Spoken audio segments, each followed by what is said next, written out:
3 محرم الحرام کو یزیدی فوج امام حسین علیہ السلام کے راستے میں پڑاؤ ڈال چکی تھی۔ حالات کشیدگی کی طرف جا رہے تھے۔ امام حسین علیہ السلام اپنے تمام صحابہ کرام کو اکٹھا کیا اور فرمایا کہ میں آپ سب کو اپنی بیعت سے آزاد کرتا ہوں۔ آپ جانا چاہتے ہیں تو چلے جائیں، مگر سب نے کہا مولا، ہم اپنی خون کا آخری قطرہ تک آپ پر قربان کریں گے۔ یزید کی بیعت کا مطلب تھا اس کے تمام وہ احکامات ماننا جس کا اسلام ہمیں درس نہیں دیتا۔ لہٰذا آپ کے پاس 2 راستے ہیں، یا تو یزید کے ساتھ جنگ کریں یا اس کے ساتھ بیعت کر لیں، کیونکہ یزیدی فوج واپسی کا راستہ بند کر چکی تھی۔ 3 محرم کا دن شہادت مسلم بن عقیل کے ساتھ منسوب ہے۔ کوفہ کے محل کی چھت پر سے حضرت مسلم بن عقیل کے ساتھ ظلم کی انتہا کی گئی، صرف اس وجہ سے کہ وہ حضرت امام علیہ السلام کا پیغام کوفہ کے لوگوں تک پہنچا رہے تھے۔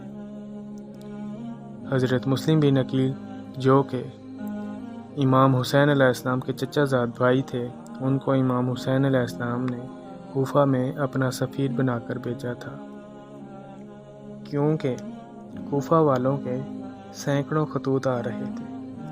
یزید نے وہاں پر زنا، شراب نوشی کو عام کر دیا تھا۔ کوفہ والوں نے یزید سے بیزاری کا اعلان کیا اور مولا امام حسین علیہ السلام کو مدد کے لیے پکارا۔ امام حسین علیہ السلام نے اپنے چچا زاد بھائی مسلم بن عقیل کو اپنا سفیر بنا کر خط دے کر بھیجا، جس میں لکھا تھا کہ میں اپنے خاندان کی سب سے بااعتماد شخصیت کو تمہاری طرف بھیج رہا ہوں، جو مجھے تمہارے حالات سے آگاہی دے گا۔ تم وہی لوگ ہو جو مجھے بلا رہے ہو۔ والسلام حسین بن ابی طالب۔ جناب مسلم مکہ سے مدینہ تشریف لائے اور روزہ رسول میں نماز ادا کر کے صبح ہوتے ہی کوفہ کی سمت سفر کا آغاز کر دیا۔ راستے کی مشکلات برداشت کرتے ہوئے مدینہ سے کوفہ پہنچے اور مختار بن عبید ثقفی کے گھر قیام پذیر ہوئے۔ جناب مسلم کی آمد سے اہل کوفہ مختار کے گھر میں جمع ہوئے۔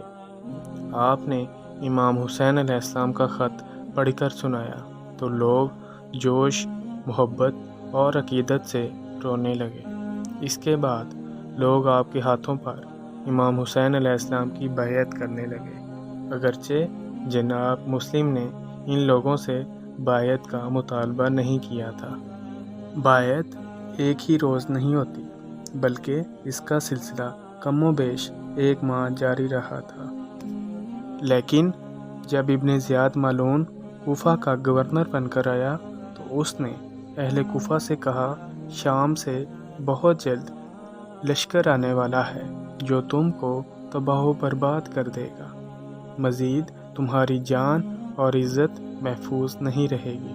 چنانچہ وہ افراد جنہوں نے ابن زیاد کا کلام سنا وہاں سے نکل کر مہاجرین کے اہل خانہ کے پاس پہنچے اور ان کی ماں، بہنوں اور بیویوں کو ورگلایا کہ تمہارے وارثوں کو شام کا لشکر آ کر ختم کر دے گا اور لشکر آنے ہی والا ہے۔ عورتوں کا دل اپنے وارثوں، بھائیوں، بھتیجوں کے قتل سے لرزنے لگا اور بے تحاشا گھروں سے نکل پڑی اور اپنے اپنے عزیزوں کے دامن پکڑ کر فریاد کرنے لگی، جن سے مہاجرین کے دل بھی کانپنے لگے تھے۔ اور جب جناب مسلم وہاں پہنچے تو بہت مختصر افراد کو موجود پایا۔ شام ہوتے ہی آپ کے پاس صرف 30 افراد بچے تھے۔ مغربین کی نماز کے بعد ان میں سے بھی 10 افراد ہو چکے تھے۔ انہی لوگوں کے ہمراہ آپ باب کندہ کی طرف روانہ ہوئے۔ مسلم محلہ کندہ میں جس وقت پہنچے تو آپ اپنے آپ کو تنہا پایا۔ اب آپ کے ہمراہ کوئی راستہ بتانے والا بھی نہیں تھا۔ مسلم کی نظر ایک عورت پر پڑی جو اپنے دروازے پر کھڑی اپنے بیٹے کا انتظار کر رہی تھی۔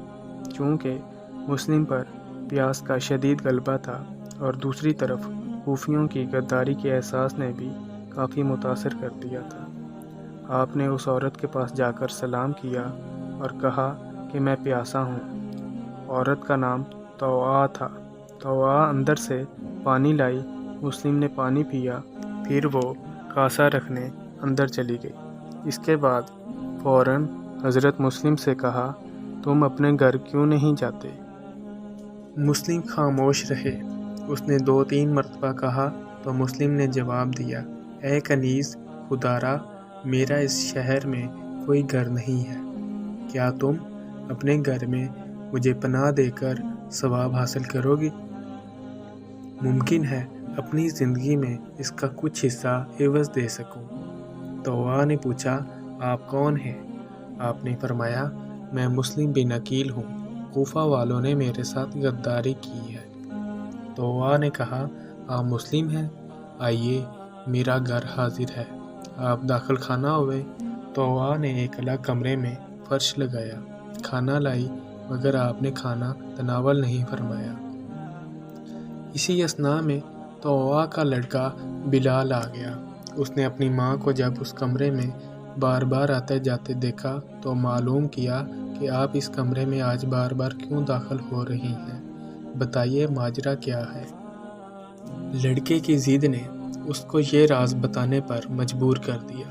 پہلے اس نے لڑکے سے کہا، تم یہ قسم کھاؤ کہ یہ بات کسی سے نہیں بتاؤ گے۔ اس نے قسم کھائی تو توعا نے کہا کہ آج ہمارے گھر میں مسلم بن عقیل مہمان ہیں۔ وہ یہ بات سن کر خاموشی سے لیٹ گیا، لیکن صبح ہونے کا بے چینی سے انتظار کرنے لگا۔ صبح ہوتے ہی توعا کا لڑکا بلال عبد الرحمن بن محمد بن اشعث کے پاس گیا اور اسے بتایا کہ مسلم بن عقیل ہمارے گھر میں موجود ہیں۔ عبد الرحمن فوراً ہی دربار ابن زیاد میں اپنے باپ کے پاس پہنچا اور اس کے کان میں آہستہ سے کہا کہ مسلم ہمارے محلہ کے گھر میں چھپے ہوئے ہیں۔ ابن زیاد نے پوچھا کہ لڑکا کیا کہہ رہا ہے؟ محمد بن اشعث نے جواب دیا کہ کہتا ہے مسلم بن عقیل ہمارے گھر میں موجود ہے۔ مسلم کی گرفتاری کے لیے ابن مرجانہ نے محمد بن اشعث کی سرکردگی میں 80 سواروں کو روانہ کیا۔ جب یہ لشکر توعا کے گھر کے قریب پہنچا، جناب مسلم نے ہتھیاروں کی جھنکار اور گھوڑوں کی ٹاپوں کی آواز سنی۔ زرہ پہن کر گھر سے باہر نکلنا ہی چاہتے تھے کہ ابن اشعث کا لشکر گھر میں داخل ہوا اور مسلم کو گرفتار کرنے کے نتیجے میں جنگ شروع ہو گئی اور تنہا مسلم نے لشکر کو 3 مرتبہ گھر سے باہر نکال دیا۔ جب ابن زیاد کے سپاہیوں نے دیکھا کہ اس طرح مسلم بن عقیل پر ہم قابو نہیں پا سکیں گے تو انہوں نے مکانوں کی چھتوں سے جناب مسلم پر پتھر اور آگ برسانا شروع کر دیا۔ مسلم بن عقیل دلیرانہ جنگ کرنے لگے اور محمد بن اشعث کے بہت سے سپاہیوں کو موت کی گھاٹ اتار دیا۔ مسلم کے حملوں کو دیکھ کر ابن اشعث سمجھ گیا کہ مسلم کو اس طرح گرفتار نہیں کیا جا سکتا، لہٰذا اس نے کہا، مسلم آپ کے لیے امان ہے۔ تو آپ نے فرمایا، کیا فریب کار اور بد کردار لوگوں کی ایمان پر اعتماد کیا جا سکتا ہے؟ لیکن لشکر والوں نے بیک آواز کہا کہ آپ کو دھوکہ نہیں دیا جا رہا اور نہ ہی آپ سے جھوٹ بولا جا رہا ہے۔ آپ کو اسیر کر کے ابن زیاد کے پاس لایا گیا اور جب جناب مسلم نے اپنی شہادت کے آثار محسوس کیے تو وصیت کے لیے مہلت طلب کی۔ ابن زیاد نے کہا، وصیت کی اجازت ہے۔ حضرت مسلم نے ایک مرتبہ پورے مجمع پر نظر ڈالی۔ عمر سعد کے علاوہ کوئی شخص وصیت کے لائق نظر نہ آیا۔ مجبوری کی حالت میں کمینہ، نالائق اور گھٹیا لوگ بھی قابل اعتماد سمجھ لیے جاتے ہیں، لہٰذا حضرت مسلم نے بھی ابن سعد کو لائق اعتبار سمجھ کر فرمایا، ہمارے تمہارے درمیان ایک قرابت ہے، اس لیے تم سے میری ایک خواہش ہے، لیکن ابن سعد نے اس کو قبول کرنے سے انکار کر دیا۔ ابن زیاد نے کہا، سن تو لو کیا کہتے ہیں۔ ابن سعد جناب مسلم کے پاس گیا۔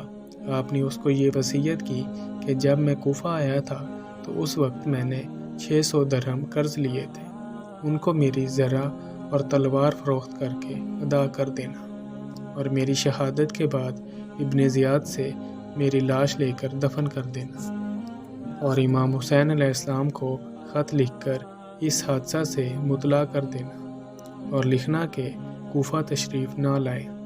ابن زیاد نے حکم دیا کہ مسلم کو بالائے بام لے جا کر شہید کر دیا جائے۔ جب حضرت مسلم کو چھت پر لے جایا گیا تو اس وقت آپ یاد خدا میں مصروف تھے۔ احمر بن کبیر نے جناب مسلم علیہ السلام کا سر تن سے جدا کیا اور لاش کو زمین پر پھینک دیا۔ ان اللہ و انا الیہ راجعون۔